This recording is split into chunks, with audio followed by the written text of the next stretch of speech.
Hi, everybody. I wanted to give you a presentation about the game from last week. First of all, this is going to be a completely one-off. This is just too much information for the boys and for myself. It just kind of gives everybody, both the parents, the families, myself, and the boys, kind of a glimpse of what I do behind the scenes to try to break down a game and to develop coaching sessions for problems that I see in the game. First thing I do is I take the game and I go back and just watch either the first or second half and try to figure out what went right, what went wrong, and break it down from there. As you know, we always have actions in our initial, middle, and final thirds, and we're always either attacking or defending or transitioning between either one of those. So this is going to be the analysis of attacking actions from our game at the Cheetahs, and this is going to be from the first half only. So, little definitions before we get started. Once again, we're only doing the first half of the game. And what do I mean by a successful attack? That means we moved the ball from one third to the next, either by passing or dribbling. If we're in the final third, we're creating chances or we're scoring. If the ball goes out of bounds or a foul occurs and we maintain possession, that's also a successful attack. And then what's not successful? That's going to be a retreat into a previous third, but maintaining possession.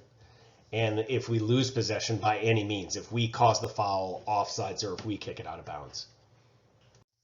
So a little background of the game. It happened on October 30th as a Saturday. It was a 10 a.m. kickoff. There was no wind. There was some fog to sun by the end. The temperature started out as a chilly 32 degrees. The field was frozen when we arrived, but it warmed up to be a very comfortable 50 degrees by the end of the game. We had 16 players available for the game, playing in a 4-4-2 narrow diamond as we normally do. And the opponent had a full squad playing a 3-1-3-4. The half ended 3-1 and the game ended 6-1. We'll get back to this interesting formation that the opponent was playing a little later. So we had a total of 109 separate attacks in the first half. Now this isn't time of possession. This is a number of defined attacks. Half the time we were actually attacking in the middle third, and a quarter of the time we were in our own initial third trying to attack out. And then a quarter of the time we were actually in their final third attacking. And then most of that came in the last 10-15 minutes of the half when we were doing very well, finding space, creating chances. So attacks in our initial third. We were 77% successful in our attacks. That means we either maintained possession through a throw-in, we either dribbled it out or passed. We dribbled 3 times and passed 16 times out of our initial third to get it into that middle third. But notice I have a question mark here, and we're going to focus on this initial third in a little bit. But I just wanted to show it to you before we move on. In the middle third, we were 54% successful in getting it to the final third, or they were kicking it out of bounds a lot. And we know this team does that. And I have a theory of why that is, and I'll explain it to you later when I break down their formation. But notice here what I want to see a little more. I want to see a little more of getting the ball, using passing into that final third. So we could be a little more successful. We lost possession a lot. When we finally did get the ball into the final third, we actually created 8 chances with no shots, 4 chances with shots, but they were off target. 1 shot was on target, and 1 goal was scored in addition to that. Here, what I want to see more of is the retreat. If it's not on, it's okay to send it back to maintain possession. And that will get it. That will drive down that create a chance no shot down, because what's happening is we're running in behind, we're having the ball, but it's not in a good location. And if it's not on, let's go ahead, hold up play, use our teammates, recycle the ball, and try to get a better chance. Okay, so here's where we're really going to spend some time with attacks in the initial third. How we build out of the back. Now, the percentages tell you that if, by the definition of getting the ball from our initial third to the middle third, that is a success. At 77%. Okay. Now, out of that, 59% was a successful passing out. Now, the definition of a pass is anytime you kick the ball forward. And I'm going to the issue is, for me, is that so what if you kick the ball forward if you lose it immediately in the middle third? If we cannot control it in the middle third because the service from the initial third isn't good enough, or it's because it's a clearance or a punt, and we just lose it in the middle third, there's no point because we're not effectively breaking down the opponent. So I clipped a bunch of our initial attacks out of our initial third up to the middle third. And I want you to look at the positioning, and I want you to look at the type of attack, whether or not it was successful, and you have to ask yourself what could have been done better. Here's a punt up to the 10. 10 turns around, he's got 4 people to deal with. Here's a change to the point of attack, which is successful.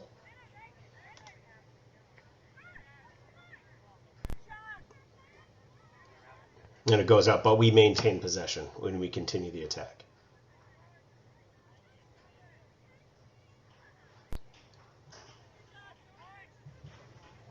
Here's a dribble out. And we lose possession again. Here's the 4, pass to the 6, beautiful pass up to the 10, and the 10 has to deal once again with 4 people.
So once again, the 10 and the 9 were in the midfield most of the game, trying to pick up those balls, turning around and having 3 or 4 people to deal with. The 8 there was right next to the 6.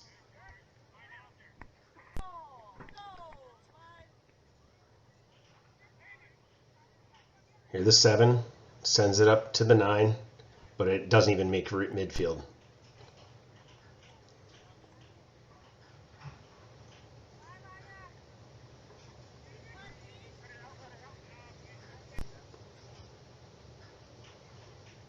Good build-out play from the 4 to the 2, up to the 7. And that's how our build-up should look like. And this ball was pretty much on all day, and I know why too. And I'll go over a little bit about their formation. But that ball up the channel on the outside, there the 11 was trying to be the 6, trying to dribble out of the back and lost it. 4 to the 7, then the 8 collapses into the space of the 7. And that's... So I only want to talk about our successful attacks, where they occurred and how they occurred.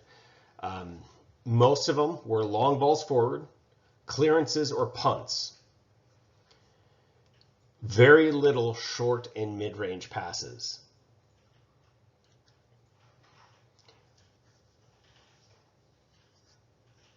You can kind of see who was receiving them, who was sending them, and where they ended up. So breaking that location chart down to a pie chart, you can see that our clearances, our punts, dominate our types of successful passing chances. So the only, or the long pass, the only reason we were actually successful is because we're clearing, punting, or long passing it. We need to increase that blue wedge there of short to mid-range passing because we want to maintain possession. We want to be successful when we get to the midfield that we can continue the attack. If we continue to choose to punt it all the time, and I know we had a lot of pressure, so we were just clearing it. And if we try that long pass every single time, we lose possession. So what we then do is look at the heat map of where the location of the players are at the time of transition. So this is going from either a goal kick or when we win the ball in our initial third and then start the attack going the opposite direction. Where are we standing? Let's look at our strikers first. How's the width? I think the strikers did an excellent job of providing width.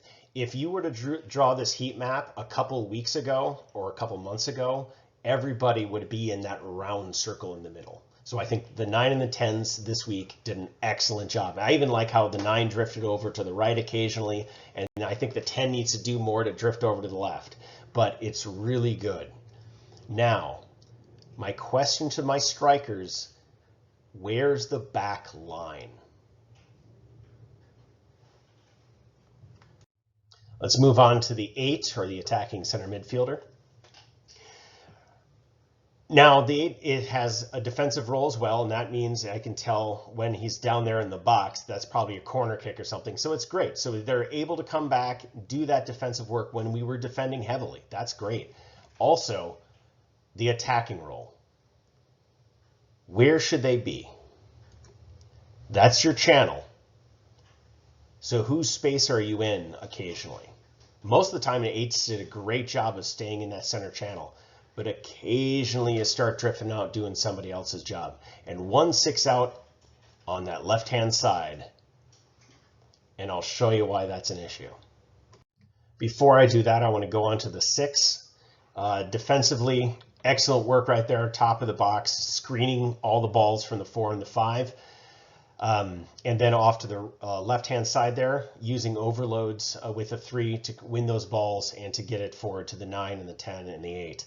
A couple clearances, sometimes took the ball and dribbled it forward. That's fine. My question is, are these 4 or 5 of them right around where the 8 should start being?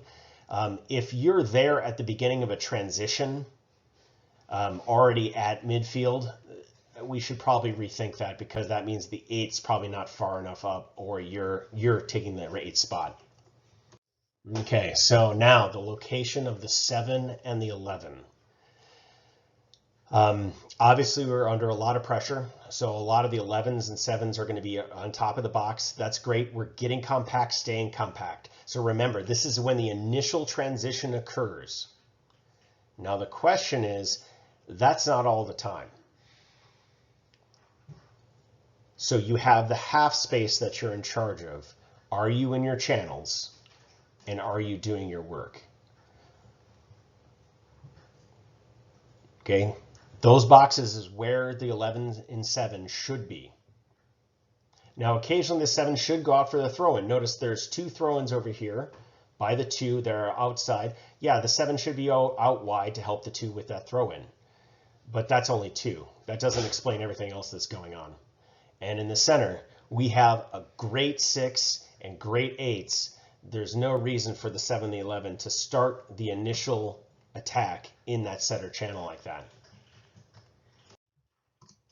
Remember, we need to utilize our shape and space when we're building out of the back and to create triangles and diamonds in order to create passing options so we can get that ball on the ground, up the field, into our midfield, at the feet of our teammates so we can press the attack. One of the challenges that we had with this team is that they were high pressing, and with their formation, they were able to overload us in our initial third. They ran an old school formation, a 3-1-2-4. It essentially looked like the 3 back line, a 6, 2 8s, a 7-11, and 2 9s. It's kind of what I'm thinking it was. If there's soccer history buffs, either with the holidays coming up, you have players or parents or soccer fanatics, the book Inverting the Pyramid is probably the best book ever written on soccer formations and soccer play in terms of its history. It's a phenomenal book. I suggest somebody goes out and buys it and reads it. It's a good read. So what does that formation look like? Well, here's kickoff. You can see the 3 center backs, the 6 screening in front of them. It appears to be 2 8s, the 2 9s, and the 7 and 11. Then after the first goal, they're still in this formation of 3 center backs, a 6, 2 8s, and a top line of 4. This is after the second goal. They're still playing in that 3-1-2-4. Now my question to you though is, where is the space? And if you said behind the top line and in front of the back 3, that is correct. There's some juicy space on the right and left side. And we found a lot of success in that gap toward the latter stages of the first half. Max and Quinton on here on the left side and Conrad and Chaz on the right-hand side found success in that space. And this is probably the ultimate reason why you guys started huffing the ball forward into those outside channels, is thinking that you could break that line. But unfortunately, they were really tight on that right-hand side, a little looser on the left. But once our forwards got the ball at the midline, you turned around and you had the 3 defenders and the 6 to deal with. Once again, we have the back 3, the 6, the 2 8s, 2 9s, and a 7 and 11. And even when they're kicking off, they have the 4 top, the 2 8s, the 6, and the back 3. Now, what's occurring is that they are very much a high pressing team. They want to press you in your half to make you make a mistake, and they do that effectively. Now, how to beat this? Well, you have to play through it. And once you're through that top 4, you've pretty much overloaded their entire back line. And the other thing, this also explains why they kick the ball out of bounds. The moment that they do, that allows their top line to then come back and regain numerical superiority in the area. Because without that, they don't have enough players to play through. You would have to then pass to the center, to your middle spine, and that's a dangerous ball, and then there's no space, or they have to huff it forward, but you can localize their attack, which is probably the reason why we were successful against them the first time. But this time, they were able to overwhelm us in our initial third. We made mistakes, and they punished us for it. Okay, so I've chosen the first half of this game, and I've chosen specifically attacking in our initial third to focus on. So then I have to then ask myself a couple of questions. What are we doing? Well, we're not exploiting an unbalanced opponent, nor are we unbalancing or disorganizing the opponent. So what do we want to do? Well, we want to maintain possession to pass or dribble forward into the middle third and be successful at it. Well, who's involved in that play? Well, that's the defenders and the midfielder, including the goalie. When is this happening? Well, it's happening when we gain control of the ball. So the transition from defense to attack has occurred, and now we need to practice going from there to putting the ball into the midfield using short to mid-range passes on the ground to our teammates. Okay, so if you go back and watch the tape, I think our main challenges that we had was we did not utilize our space and triangulation to create passing options for each other. We didn't maintain our discipline in our formation. We did not create diagonal passing lanes. Our shape of our team allows us to create easy diagonal passing lanes that need to be exploited. So the solutions. Well, you should expect training on building out of the back. That's simple. Specifically focusing on decision making prior to the ball arriving, making correct soccer actions under pressure, and finding the correct space for your position. Now, that second thing is very, very important. Correct soccer actions while under pressure. One of the reasons I think we had a hard time with this team this time is because when we're at training and other games that we've played, our back line and our midfield have not been under that type of pressure. That's one of the reasons I'm always yelling at guys and you guys while you're at training is to press. You have to press. The reason why that's so important is because it makes your teammate better. It makes you better in pressure and makes, obviously when you're on the defensive side, but when your teammate has the ball and you don't press him, that's not giving him the opportunity to get better in a game-like situation. But if you go all out and press him like crazy, he's got to make that decision prior to the ball arriving. And he's got to make the correct soccer action while he's under your pressure. And that's how we get better. It's about acting as a team in training. I always say, best pass of your life, and always press. And if you do, though, if you're sloppy in training, you're going to be sloppy on the field. So as we go forward, working on this building out of the back, focusing on these three things, I want to make sure that you guys are committed to doing the best soccer you can. So if you're committed to be the best player you can be, the question is, can you read the game and make your own decisions? Soccer's awesome like that. It's not my play that you're running. It is your play with your teammates on the field. And every time you touch the ball, it is completely different. So you have to learn to read the game. Can you take responsibility for your own development and performance? Do you watch the games? Do you critique how you did? Do you then take those lessons and try to improve? And with that in mind, I want you to watch the first half again and tell me how you did.